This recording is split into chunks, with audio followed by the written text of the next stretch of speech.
Welcome back to the English Leap podcast, your cozy place to learn easy English and improve your life at the same time. I'm Anna. And I'm Jake. So happy you're here with us again. Seriously, we love hanging out in your ears. Hanging out in your ears. I love that. Yeah, we're like two tiny English coaches just sitting in your headphones. Jake, you seem like you just stepped out of a comic book today, but I love your energy. What's the secret? Honestly, two things. Number one, I actually slept before midnight for once. And number two, I told myself this morning, okay, Jake, today we are not living on autopilot. Not on autopilot. I like that. So no zombie Jake today? No zombie Jake today. I still love my coffee, of course, but I didn't want coffee to be my whole personality. I did a small stretch, opened the window, took a deep breath, and my brain was like, whoa, new life. That sounds nice. Meanwhile, I had one of those mornings where I argued with my alarm clock 3 times. But I did one small thing different. I listened to music instead of scrolling my phone. Music instead of scrolling, that's a really nice switch. Yeah, it felt softer, calmer. My brain woke up slowly, not with 100 notifications. See, that's already a tiny life upgrade. A tiny upgrade, but a real one. A tiny upgrade, but a real one. And that's actually part of our topic today. Yeah, because today, we're not just talking about mornings, we're talking about your whole life, right? Totally. Today's topic is a big one. I had this quiet moment yesterday. I was looking out the window and I thought, why do some people totally flip their life and other people feel like they're walking in circles for years? Oh, I know that feeling. You see one person who used to struggle maybe with money, with confidence, with English, and suddenly they're glowing. New job, new energy, new life. And you think, wait, what did they do? What did I miss? Exactly. And then I thought about my own English journey. In the beginning, it felt like climbing a huge mountain. So many words, grammar, strange sounds. I felt tired just thinking about it. Same here. I used to believe if I just learn a big list of words, I'll be fluent. But later I understood it's not only about words, it's about your daily habits, your mindset, the way you think, and how you actually use English in real life. And then something clicked in my head. I thought, oh, life change works the same way. Most of the time, your life doesn't change from one dramatic movie moment. It changes from many small choices, day after day. Yes. Tiny decisions repeated again and again. And those little decisions slowly build a new version of you. So today we'll talk about how to change your life one small step at a time in simple English with real examples. Yes, but before we go deeper into today's topic, we want to ask you for one tiny favor. Yeah. One small move for your finger and one big help for this podcast. Yeah, if you enjoy learning with us, please like this episode and subscribe to the channel. It really helps more learners find the English Leap podcast. And we'd love to hear from you in the comments. You can write one simple sentence. Like, I'm your name from your country. And one small thing I want to change in my life is... And we really read your comments, and we love to know about you. They help us understand your life and your dreams. And when you write, your English brain has to work. Choose words, build a sentence. That's real practice, not just listening. All right, let's jump into today's topic. What it really means to change your life. And by the way, today's episode is a B1 level episode. So that means it's great for intermediate learners. The English is clear and simple, but still interesting and deep. Exactly. Not baby English, not super advanced English, something in the middle. And if you're a strong beginner, don't worry. You're still welcome here. Yeah, this episode is also safe for you. It can help you slowly move from beginner English to intermediate English. So wherever you are on your journey, you can stay, relax, and learn with us. And because we love vocabulary, we will highlight some bigger words and phrases from this episode. During the episode, we'll explain them naturally in the conversation. And at the end, we'll do a calm little word tour. We'll sit down, breathe, and explain each important word again with simple examples. So stay with us till the end. So, Anna, let's start with a simple question. If people really want to change their life, why does it feel so hard? Why is it so hard? Yeah, that's the big question. Change sounds beautiful, right? New start, new chapter, new life. But real life is different. Many people want change, but they feel stuck. Stuck. That's an important word. Stuck means you can't move. Like when your shoe is in the mud and you try to pull it out, but it doesn't move. Exactly. You try to move, but something holds you. So what is holding us? What makes us stuck? Let's look at a few big reasons. Okay, first big reason, and maybe you feel this too, is fear of failure. Fear of failure. Yes. Failure is when something does not work the way you want. Many people think, if I try and I fail, people will laugh, or I will disappoint myself, or I will prove that I'm not good enough. But they almost never ask the other question. If I try and I succeed, what could happen? Every person you see with a big change has a secret history of many small failures. Secret history of failures. I like that. They just decided that failure is part of the road, not the end of the road. Yeah, failure is part of the road, not the end. So that's our first big reason. The second reason is no clear direction. No clear direction, right. Direction here means knowing where to go, like having a map on your phone. Many people say, I want a better life, or I want to improve my English. But that sentence is too big, too blurry. Blurry means not clear, like a photo that is out of focus. You can kind of see something, but it's not sharp. So their dream is blurry, and their plan is also blurry. And when everything is blurry, people wait. They wait for a big, perfect master plan. And while they wait, nothing really changes. Yeah, that waiting room feeling. You're not moving, but time is. And that leads to our third big reason. Something that happens inside your own head. Negative self-talk. Negative self-talk. This is a strong one. Self-talk means how you talk to yourself in your head, the voice inside. Yeah, sentences like, I'm not smart enough. I'm not an English person. People like me never change. These lines are like poison in your brain. And if you hear that poison voice every day, of course you feel small, scared, and tired before you even start. Totally. And then there is another very common trap. Waiting for motivation. Waiting for motivation, yes. People say, I'll start when I feel ready, or I'll practice English when I feel motivated. But in real life, motivation usually comes after you start, not before. You take one small action, and then your brain gives you a little bit of motivation as a reward. It's like first you move your legs, and then the energy comes. I remember this with exercise, actually. I was waiting and waiting for the perfect day to start running again. New month, new week, nice weather. Right, you were waiting for everything to be perfect. So what changed? I made a deal with myself. Just 5 minutes, not more. I went outside, walked a little, then ran a little. After that, I felt proud, just a little. And that small pride gave me the energy to do it again tomorrow. I had the same thing with English speaking. For a long time, I thought, my accent is bad, I will sound stupid. I waited to feel confident before speaking, and of course, that feeling never came. Yeah, the confidence never arrives first. So what did you do?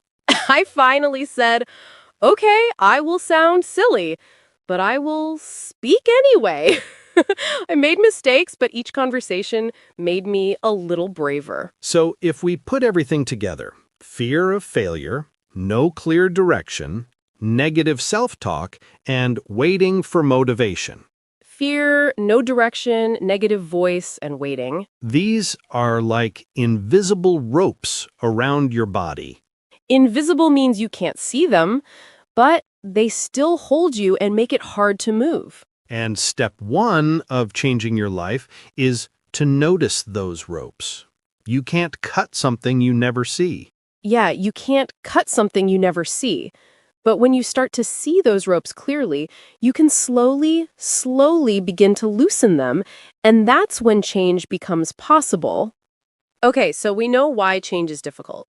Now, the big question, how do we start to change? This is where small steps become powerful. Many people imagine change like a big explosion. Boom, new life. But real change is more like growing a plant. Yeah, you don't shout at the plant, grow now. Like, you give it water every day, a little sunlight and time. Exactly. Those daily drops of water are like your small actions. They look tiny, but they add up. There is an idea that I really like, becoming just a little bit better every day, like 1% better. Add up is a nice phrasal verb here. It means many small things together become something big over time. For example, 5 minutes of English today doesn't look like much, but 5 minutes every day for 1 year, that's many hours. And habits are the engine behind that.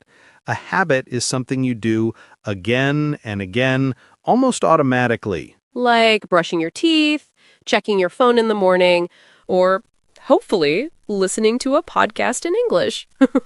Yes, there is a famous book called Atomic Habits by James Clear. He says that your habits slowly shape your identity.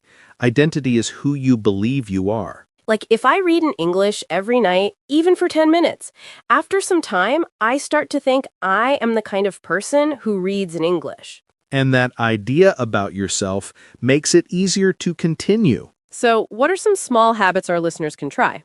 Maybe 1 page of an English book every night, or write 2 sentences about your day in English, or listen to this podcast while you cook or clean. Or one tiny mindset habit. Every time you say, I'm bad at English, you stop and change it to, I'm learning English. That is a small but powerful switch. The key idea from this part, tiny actions done again and again can secretly build a huge change in your life. Yes, you don't need a big dramatic plan. You just need one small action you repeat. Yeah, we already used the word mindset, so let's spend a little time there.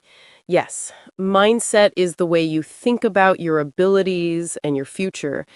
It's like the voice style inside your head. Is it kind and hopeful or painful and negative? There's a well-known idea, growth mindset and fixed mindset. With a growth mindset, you think, I can improve, I can learn. I'm not perfect, but I can get better. With a fixed mindset, you think, this is just who I am.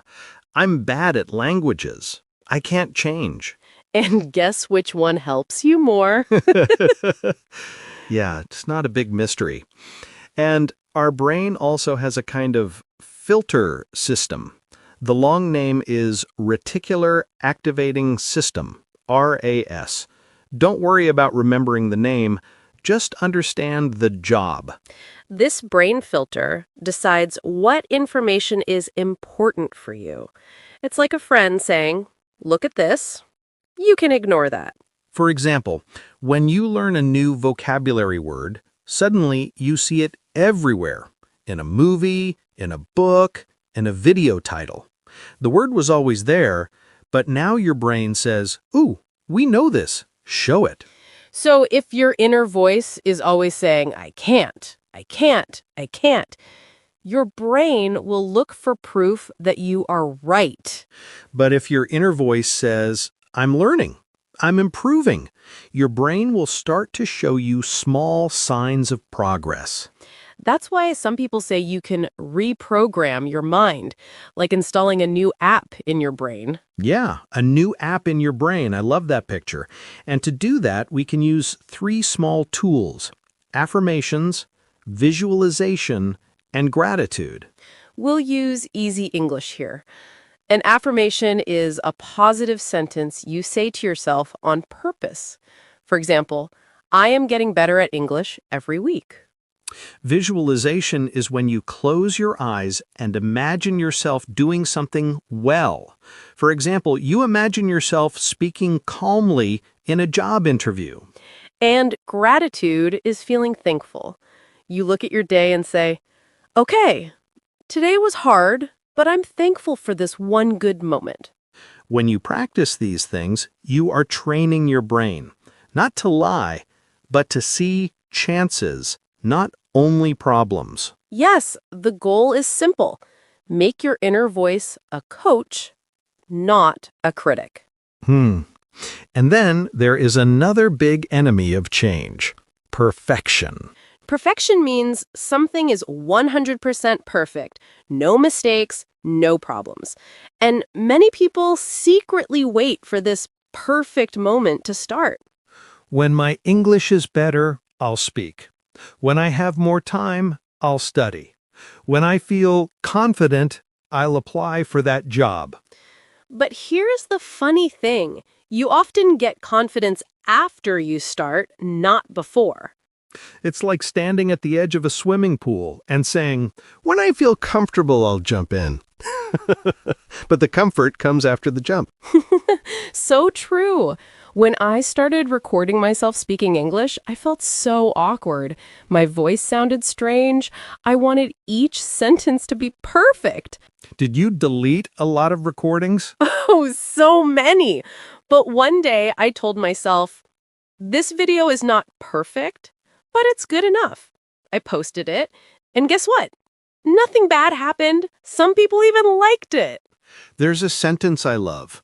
A messy start is better than a perfect one day, because one day sometimes means never. So if you are waiting for a perfect moment, maybe this is your sign. Start now in an imperfect way.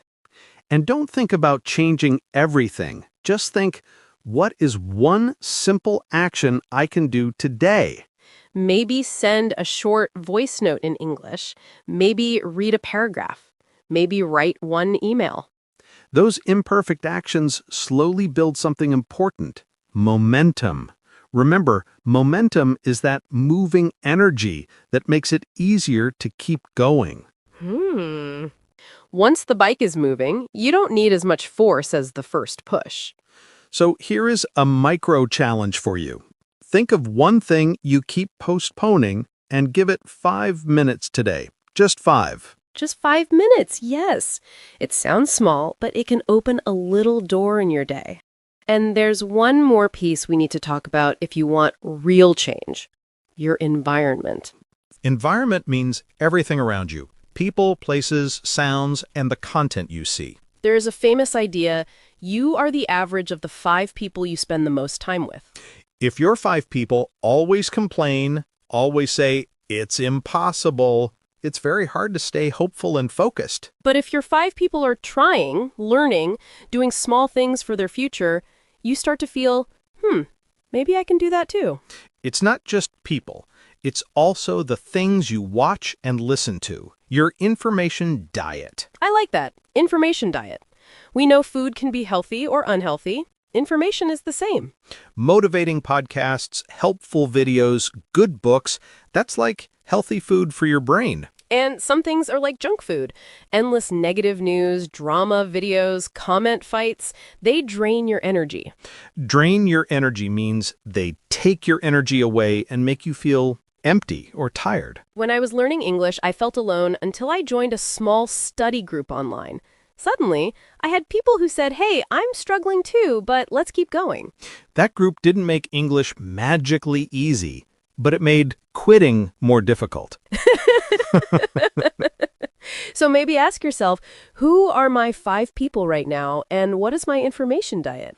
If the answer feels heavy and negative, you don't need to change everything in one day, but you can add one positive person, one good podcast, one small community to your world. Little by little, with better people and better inputs, taking action feels more natural. You don't have to fight so hard with yourself. Jake, we used some big ideas and words today. Maybe we should slow down and talk about them a little. Yeah, let's do a tiny word tour before we finish. And we have to start with our main feeling, being stuck. So, stuck is when you can't move forward. You want to change, but something is holding you. For example, I feel stuck in my routine. Every day feels the same. Or, I feel stuck with my English. I don't know how to go to the next level. Then we had fear of failure. Failure means something does not work. You do not succeed. Fear of failure is being scared to try because you might not succeed. You can say, my fear of failure stopped me from starting my own business. Or, because of fear of failure, I don't speak English in front of other people. Next word, direction. Direction is the way you are going, like having a map or a plan. You can say, I want to improve my life, but I don't have direction. Or, joining a class gave me direction in my English study. This one is long but important. Negative self-talk. This means the things you say to yourself in your mind, and those things are not kind. For example, negative self-talk like, I'm stupid, makes me feel small. You can also say, I'm trying to change my negative self-talk into kinder words. Now a very powerful word, habit. A habit is something you do again and again, almost without thinking. Drinking water in the morning is a healthy habit. Or, listening to an English podcast every day is my new habit. And those habits slowly change your identity. Identity is how you see yourself, the kind of person you believe you are. For example, after 1 year of reading, my identity changed. I started to see myself as a reader. Or, her identity is now, I am an English learner, not I am bad at English. Next word, mindset. Mindset is your general way of thinking about your abilities and future. With a positive mindset, problems feel smaller. Or, changing my mindset helped me enjoy English more. And then we had growth mindset and fixed mindset. A growth mindset means you believe you can learn and improve. A fixed mindset means you believe you cannot change. He has a growth mindset. He thinks mistakes are part of learning. With a fixed mindset, she thinks she will always be bad at languages. Another nice one, affirmation. An affirmation is a positive sentence you tell yourself on purpose. I use the affirmation, I am getting better every day. Or, her morning affirmation helps her feel confident. Then we said visualization. Visualization means closing your eyes and imagining yourself doing something well. Before the exam, he used visualization. He imagined himself feeling calm. I use visualization to see myself speaking English confidently. Next word, gratitude. Gratitude is the feeling of being thankful for good things in your life. Writing 3 good things every night helps me practice gratitude. Or, gratitude makes my problems feel a little smaller. And this one feels like movement, momentum. Momentum is the energy of movement that makes it easier to keep going once you start. After 1 week of daily study, I had momentum, so it was easier to continue. Or, small wins gave her momentum to make bigger changes. Last one for today, environment. Environment means everything around you, people, places, and information. A calm environment helps me focus on my work. Or, changing my environment, my friends, and what I watch, helped me grow. If you didn't catch every word, it's okay. You can listen to this part again, slowly. And if you want a small challenge, choose one of these words and make your own sentence. You can say it quietly in your head. Or be brave and write it in the comments so we can see it and cheer for you. That's like sending your English to the gym, a short, friendly workout. Yeah, a little English gym where we are all training together. Thank you for spending this time with us. Remember, you don't need a perfect plan. You just need one small step again and again. We believe in you. Little changes every day can really change your life. If this episode helped you, share it with a friend who also wants to grow and learn English. Take care, keep going, and we'll see you in the next episode of the English Leap podcast. Bye for now. Bye.